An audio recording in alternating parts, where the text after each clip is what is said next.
Reports say China halts seafood imports from Japan and stops talks on beef importation. And U.S. Congress approves the release of the Epstein files.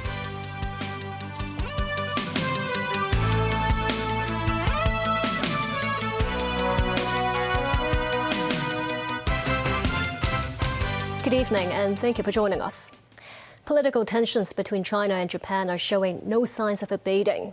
Japanese media report that Prime Minister Sanae Takaichi may visit the Yasukuni Shrine at the end of next month.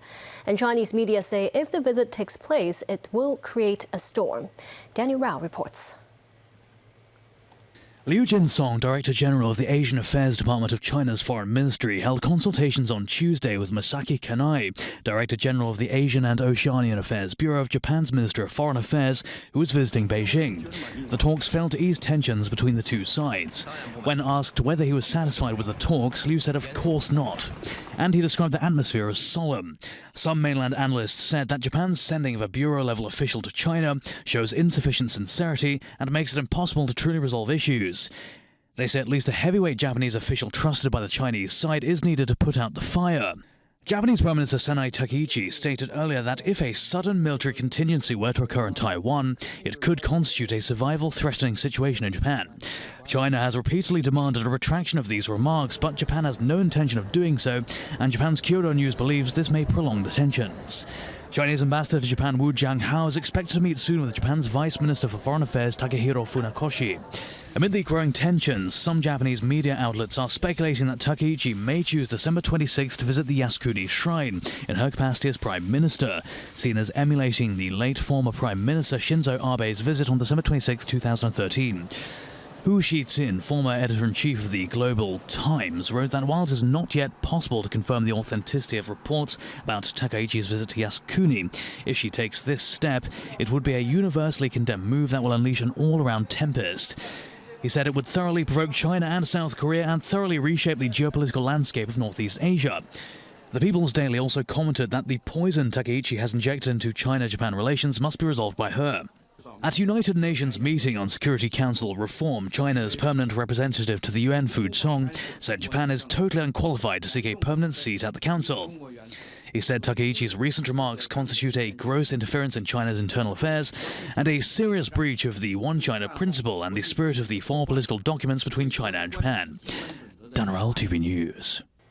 China is expected to announce a suspension of importation of Japanese aquatic goods as the diplomatic row between the two countries continues, according to Japanese media reports.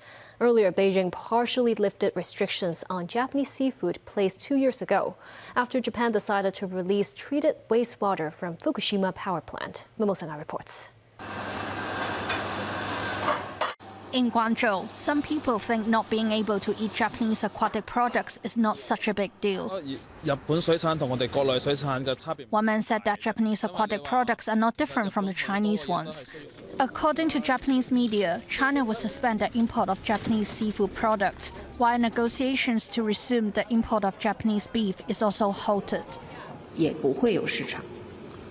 In Beijing, when asked about the suspension, the Ministry of Foreign Affairs said those imports will not find a market in the country under the existing circumstances. Meanwhile, Japan has warned its nationals studying in China to beware of their safety. Outside this Japanese school in Huanpu, Guangzhou, a heightened level of security was spotted. A police vehicle was parked nearby, and police officers were around the place. School buses are the main transport method for students. Last year, 2 assault cases involving Japanese students were reported on the mainland. A 10-year-old Japanese boy died after being attacked by a knife. The continuous row between China and Japan also affects the business of Hong Kong travel agencies. A representative said that they noticed a drop of about 20% in inquiries from phones and social media related to Japanese travel products. They said some customers also wished to drop out from the Japanese tours that they had signed up. Numbers 9, TVB News. The Epstein files are on the brink of release. U.S. lawmakers overwhelmingly passed a bill that will make the documents public after Donald Trump urged the House to do so.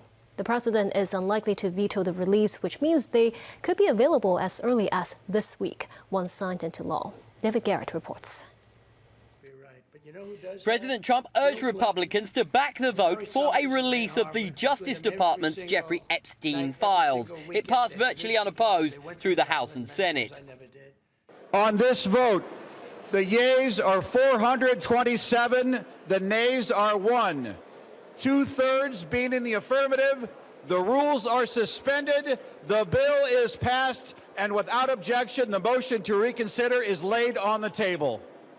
Emails, travel records, communications with officers all likely to be released. Some items will be held back if they interfere with current investigations. Trump under media scrutiny and pressure from his MAGA political base, changing his mind and ordering his party to vote with the Democrats to open the files. Mr. President, why wait for Congress to release the Epstein files? You're a terrible person and a terrible reporter. As far as the Epstein files I have nothing to do with Jeffrey Epstein. I threw him out of my club many years ago because I thought he was a sick pervert. But I guess I turned out to be right. But you know who does have? Bill Clinton, Larry Summers, who ran Harvard, was with him every single night, every single weekend. They lived together. They went to his island many times. I never did. Clinton denies knowledge of Epstein's crimes. His former U.S. Treasury Secretary and ex-president of Harvard, Summers, will step back from public duties after emails showed he maintained a friendship long after Epstein pleaded guilty to soliciting prostitution.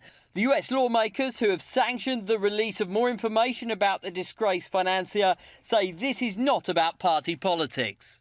Today, with this vote, we are finally putting these victims and these survivors of Jeffrey Epstein and the cabal of rich, powerful elites that expands not just here in the United States of America, but to other countries as well. We're putting them last. This measure will see justice triumph over politics. Truth will triumph over deception and obfuscation. Transparency will triumph over dark money. Know that the Senate has passed the bill under unanimous consent. The victims of Epstein celebrated. Some had fought for decades for this moment, many saying they had given up. I am thinking. It's all right. About Virginia Roberts Giuffre. We would not be here without her. There is no doubt in my mind about that. Giuffre, who committed suicide, arguably brought about the ordering of this release. David Garrett, TVB News. Donald Trump clashed with a reporter after he and the visiting Saudi Arabia's crown prince were asked about the murder of journalist Jamal Khashoggi in the Saudi consulate in Istanbul in 2018. U.S. intelligence has found the de facto ruler of Saudi likely has some capability in the killing of the Washington Post reporter. Trump said the opposite, berating the questioner and defending his ally as Mohammed bin Salman responded.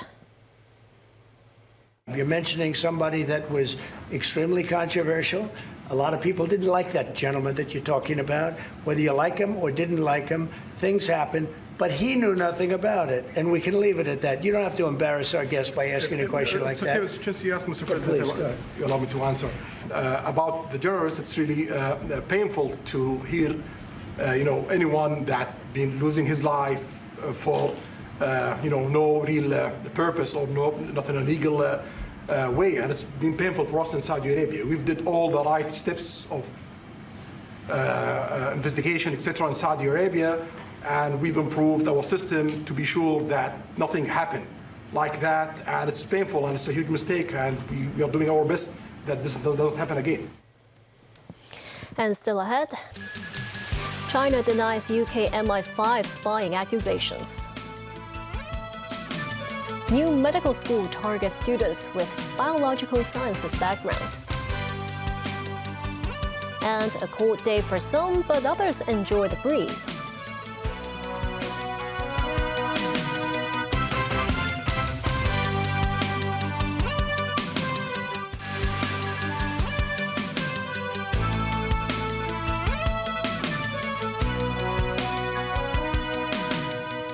Welcome back. Britain's domestic intelligence agency claimed Chinese spies were actively reaching out to recruit and cultivate politicians and others via headhunters or cover companies. The Chinese embassy in London dismissed the allegations as pure fabrication and malicious slander and warned the UK against further acts undermining bilateral relations.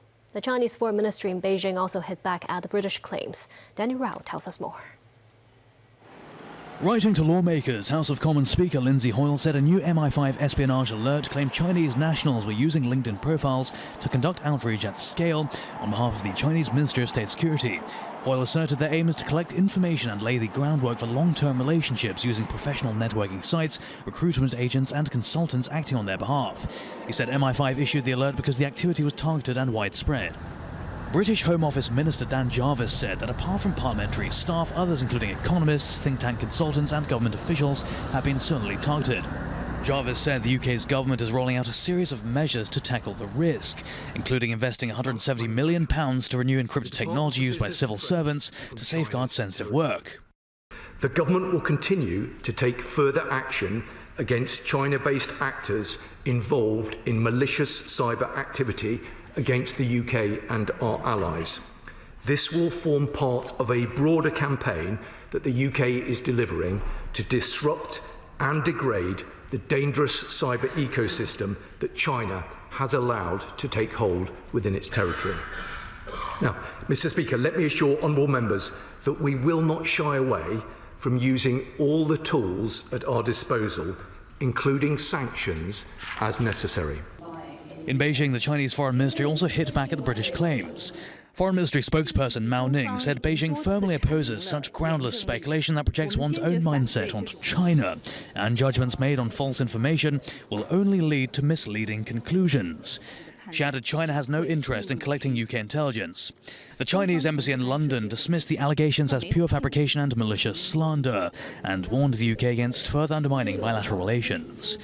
Dunrell, TV News. Hong Kong University of Science and Technology said that it will invest $7 billion in the next 25 years to develop the city's third medical school.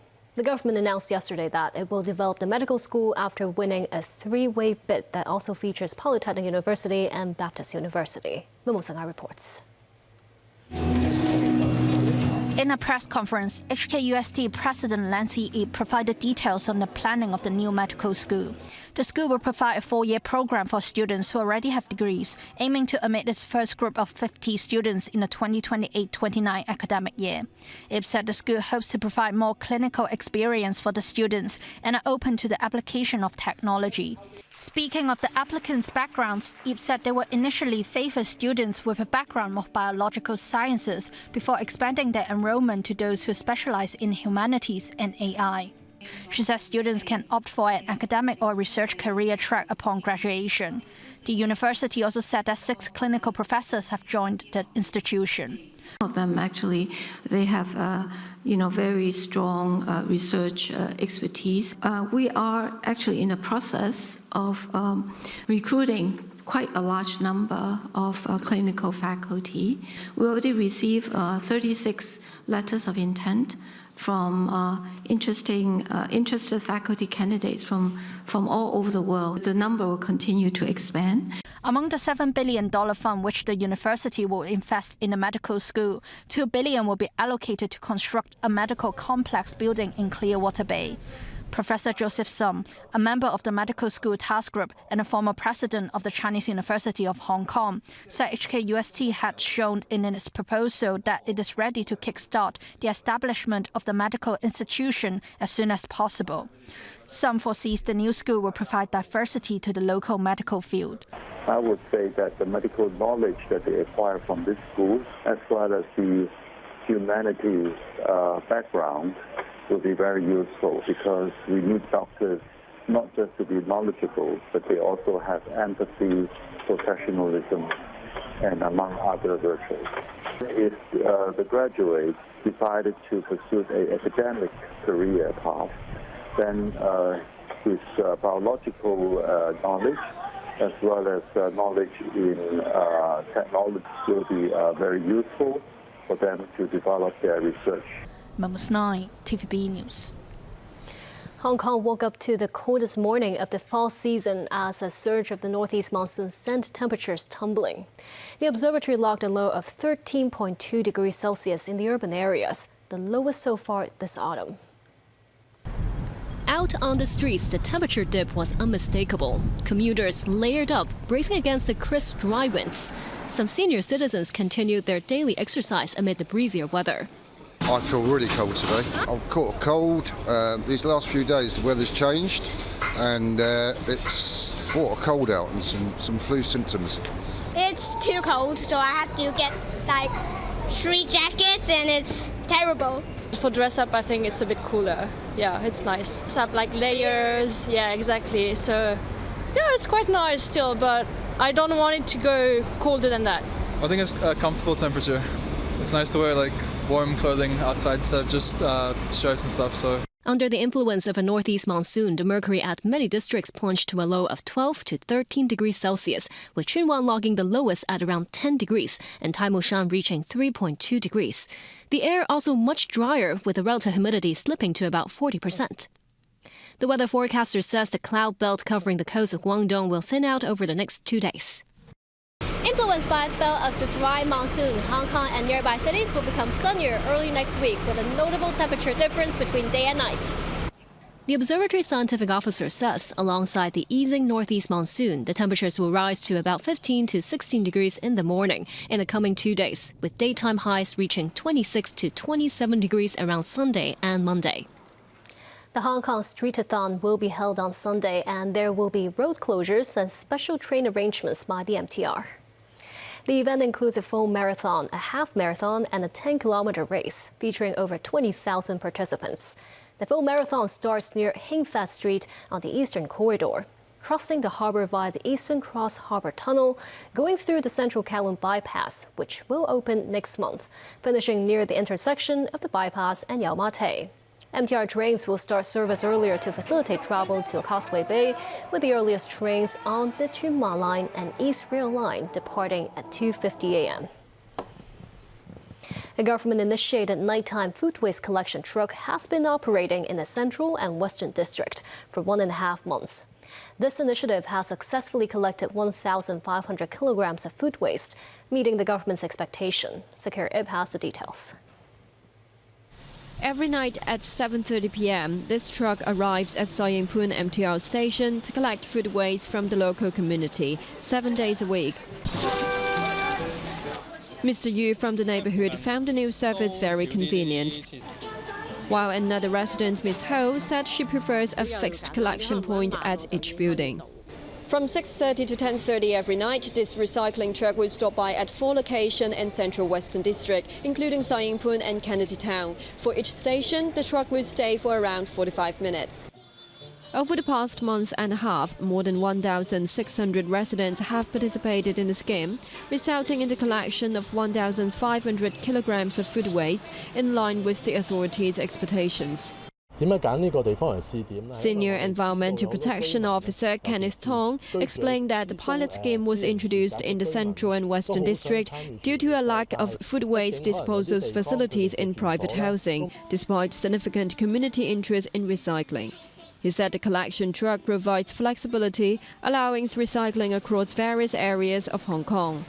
Future plans will be considered about extending this initiative. In the recent policy address, there was a proposal to increase the number of smart food waste collection bins in residential areas, aiming for 1 bin per public housing block. Tong said 950 food waste collection bins have been installed across 218 public housing estates across the city. He added authorities are actively promoting the goal of 1 bin per block and are also adding smart bins in estates. He noted the overall daily collection of food waste in Hong Kong is 340 tons, with aspiration for further increase in the future. Sakura, TVB News. Before we leave you, please note that tomorrow's news at 7:30 will continue to start a little later at 9 p.m. So thank you for staying with us, and good night.